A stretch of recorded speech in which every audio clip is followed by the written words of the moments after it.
नमस्कार, मेरे चैनल में आपका स्वागत है और मैं आपसे रिक्वेस्ट करूंगा कि मेरी वीडियो को लास्ट तक देखें क्योंकि बहुत ही महत्वपूर्ण टॉपिक आज मैंने लिया है। और ये है सरकारी कर्मचारियों के बीच जो एक मुद्दा गरमाया हुआ है, वो ये कि वो नई पेंशन स्कीम छोड़ना चाहते हैं और ओल्ड पेंशन स्कीम लेना चाहते हैं।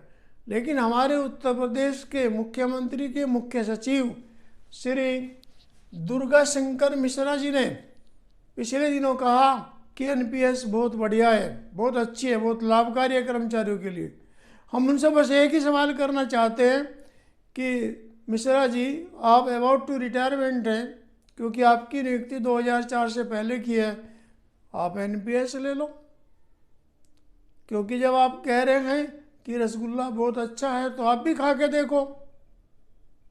मैं इसलिए कह रहा हूँ कि सरकार की नीतियों के व्याख्यान करते हैं मुख्य सचिव, बाकी हमको तो भुगतना है कि न्यू पेंशन स्कीम में हमको नुकसान है, उसका हमें विरोध भी करना है।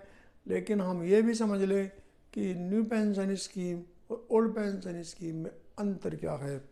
तो पहले हम देखें ओल्ड पेंशन स्कीम में जब व्यक्ति रिटायर होता है तो उसको क्या क्या मिलता है। एक तो मिलता है उसकी पेंशन, यानी जो उसकी बेसिक होगी लास्ट मंथ की, उसका 50% पेंशन बन जाएगी और उस पर हर छठे महीने डीए मिलेगा जो केंद्र सरकार और राज्य सरकार द्वारा लगाया जाएगा। यानी पेंशन बढ़ती रहेगी और डीए बढ़ता रहेगा, क्योंकि पेंशन कब बढ़ेगी? जब डीए मिलेगा।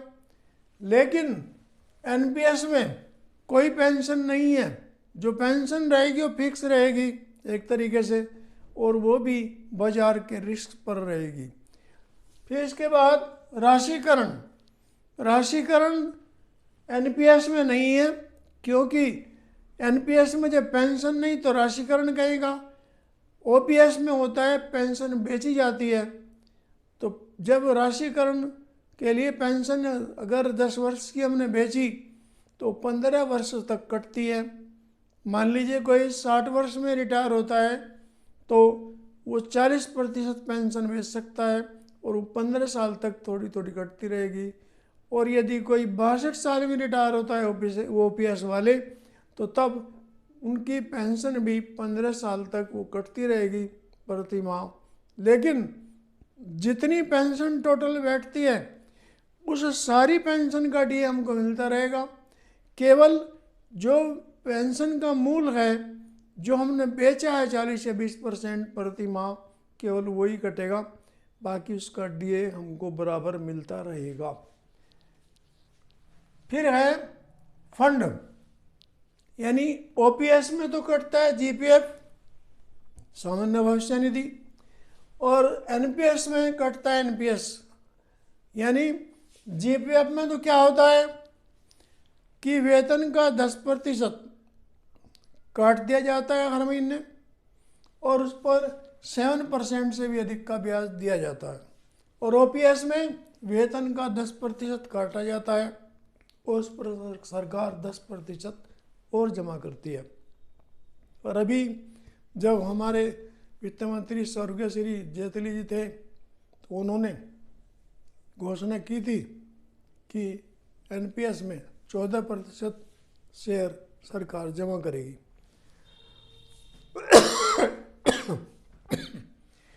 पेंशन का आधार होता है जो मूल वेतन है उसका आधा, और एनपीएस में पेंशन का आधार मूल वेतन नहीं है, केवल जो पैसा हमारा जमा होगा उसी का ही शेयर बाजार में लगा दिया जाएगा और उसी का लाभ हमको मिलेगा।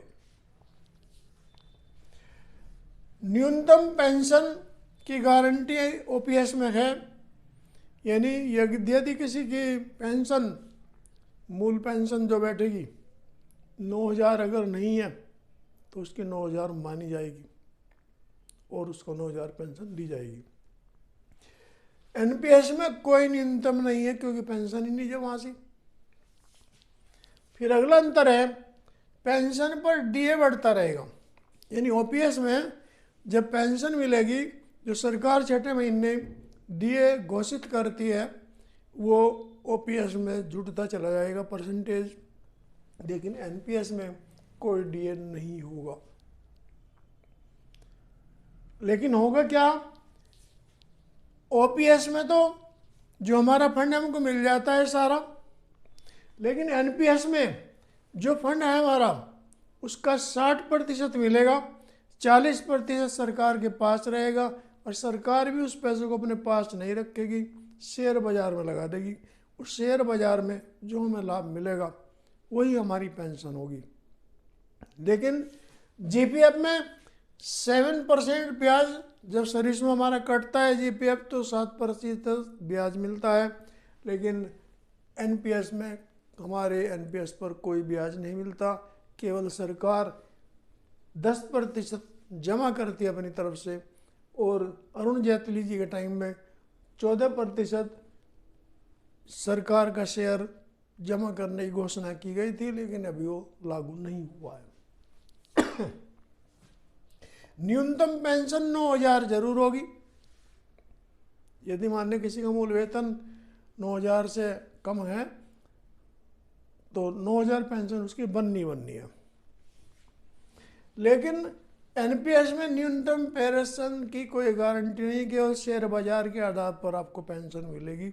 शेयर बाजार में जो आपको 40% पैसा लगेगा उसी का लाभ यहाँ नहीं आपको मिलती रहेगी।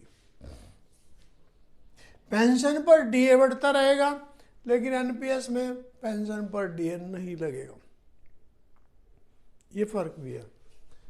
फिर पेंशन का राशिकरण यदि 60 वर्ष में रिटायर हो रहे हैं तो हम 40% कर सकते हैं, यदि 62 में रिटायर हो रहे हैं तो 20% पेंशन हम बेच सकते हैं।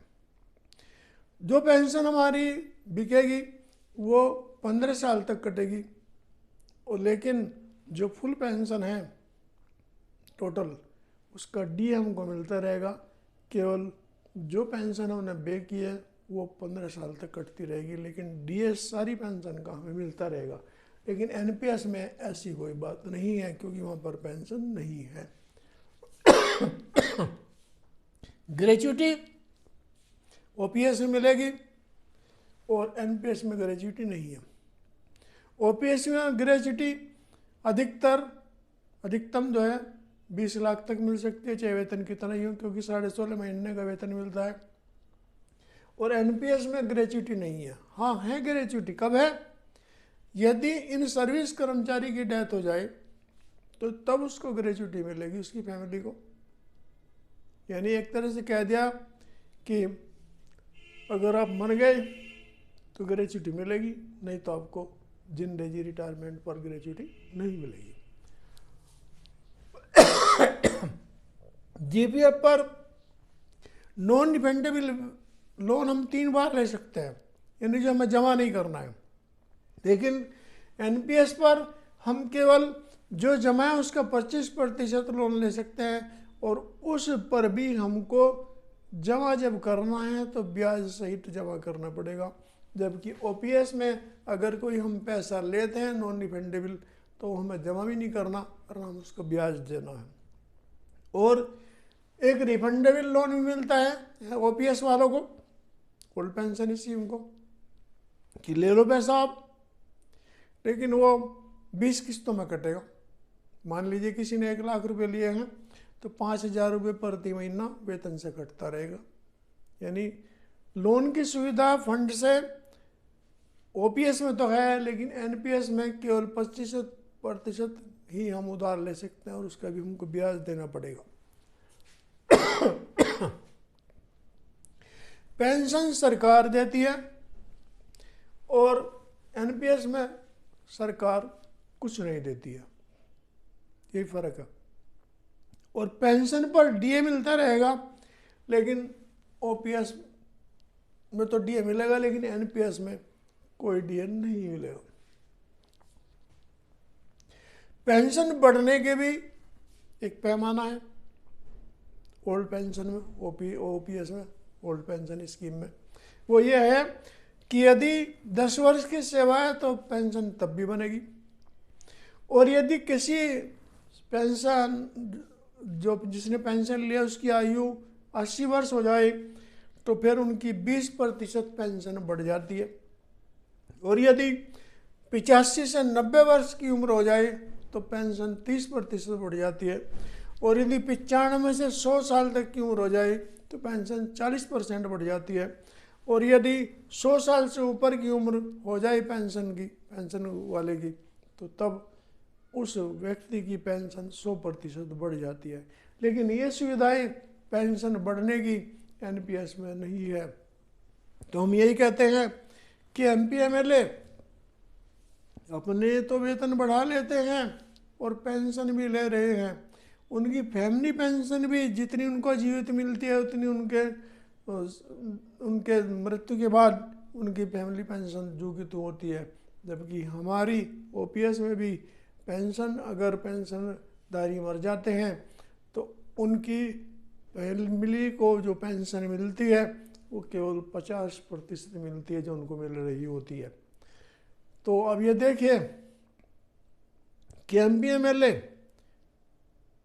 बहुत ही कम लोग होते हैं जो गरीब हैं, नहीं तो करोड़पति अरबपति हैं। जब ये चुनाव में अपने पर्चे भरते हैं तो तब इनके सारे रिकॉर्ड आ जाते हैं कि कितना धन इनके पास है। और जबकि सरकारी कर्मचारी एक निश्चित वेतन ले रहा है और ये चाह रहे हैं कि बुढ़ापे की लाठी इसकी तोड़ दो। यानी पेंशन बुढ़ापे की लाठी होती है। जीवन की शाम जब होने लगती है तो पेंशन की बहुत ही ज़रूरत होती है। लेकिन ये जो शासन करता है कि किसी पार्टी के हों, न्यू पेंशन स्कीम की बात कोई नहीं कर रहा है। ये एक विचारणीय विषय है और चुनाव के समय पर हमको ये बात उठानी चाहिए कि आप जब चुनकर जाएंगे संसद में या विधानसभा में, आप अपना पूरा वेतन भी लेंगे और फिर बाद में आप पेंशन भी लेंगे। तो उनसे सवाल करना चाहिए कि मोदी ये बताइए, जब आप पेंशन लोगे आफ्टर रिटायरमेंट, हमें आप पेंशन क्यों नहीं दे रहे? तो ये विचारणीय विषय और इसके लिए संघर्ष करना जरूरी है। Thank you for watching my video.